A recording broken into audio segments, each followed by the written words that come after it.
We've taken thousands of you on outrigger trips and black pearl cruises over the years. These are magical trips that we'll never forget. My wife, Deanie, and I cherish these memories. But for those of you who have not yet been to Tahiti, I'd like to take you there for a few moments right now. But don't worry, this trip is short. No matter where you live, it's far from Tahiti, because Tahiti is far from everything.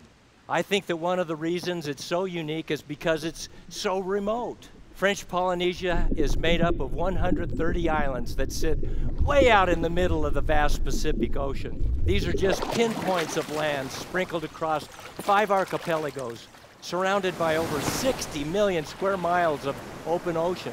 You can't get much more remote than this. Many of these islands are encircled by natural coral reefs, and these reefs break the waves offshore into perfect pipelines. And they attract surfers from around the world who seek the ultimate ride. Now, our film crew recently shot this footage near Papeete, Tahiti, to give you a sense of the place. The local surfers told them that the waves on this day were small, just 2 meters. But they said the waves just down the shore a little bit at the notorious Topo can get up to 10 times as high, 20 meters. That's as tall as our corporate headquarters in Provo. The reefs that create these giant waves also protect the island's shorelines, creating the most tranquil lagoons you can imagine. Here the water is shallow and warm and full of amazing sea life. One of my favorite things to do is snorkeling. I've seen pods of dolphins and fish in the most vivid colors.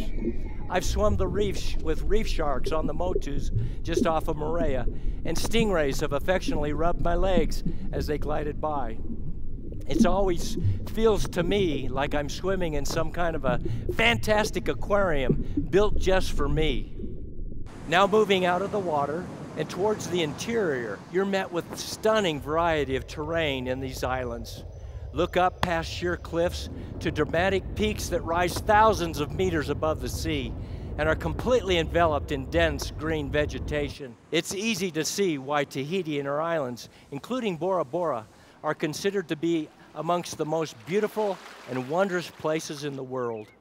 An Eden here on Earth, a postcard picture in every direction you look. And at the end of the day, the intense sun near the equator combines with a horizon that seems infinite to paint a sky that's the most spectacular sunsets you'll ever witness. But not every day in Tahiti is sunny. In fact, Tahiti averages 70 inches of rain each year. People on holiday may not appreciate the rain, but locals and the plants love it. This balance of sun and rain, combined with fertile soil, enable plants here to thrive. The foliage on these islands grows to prehistoric proportions. In the jungle, tangled vines the size of tree trunks are woven together like weeds. The tropical paradise sustains some of the most amazing plant life on Earth, from unusual, beautiful flowers to nature's most powerful medicinal plant, our noni. The truth is, Tahiti is the perfect place to grow the perfect plant. But we get so much more from Tahiti than just fruit. I believe that our company is fused with the spirit of this place and its people. First, consider their history and how they got here. The first Tahitians arrived at these islands a couple of thousand years ago by outrigger canoe. Just imagine the skill and courage and belief it took for them to paddle halfway across an ocean in a canoe, hoping that their navigation was correct, hoping there was something out there for them, hoping to find a beautiful new life and place to call home. Well, they found it, and they populated these islands, and a very unique culture sprang up there. Today, Tahitians seem to live in harmony with their world. Many still wear flowers in their hair and behind their ears. This reflects Tahitians' close relationship with nature and illustrates how comfortably they live in their unique environment. To me, Tahitians seem content and able to live in the moment. They seem gentle and speak softly. They greet each other with love and kisses on each cheek. They seem to look out for each other and even for strangers. Tahitians constantly greet you with a hang loose. They don't just say Urana, they practically sing it. It's a pleasant thing to hear all day long. I believe that more than Noni, our company also gets this spirit of kindness and caring from Tahiti.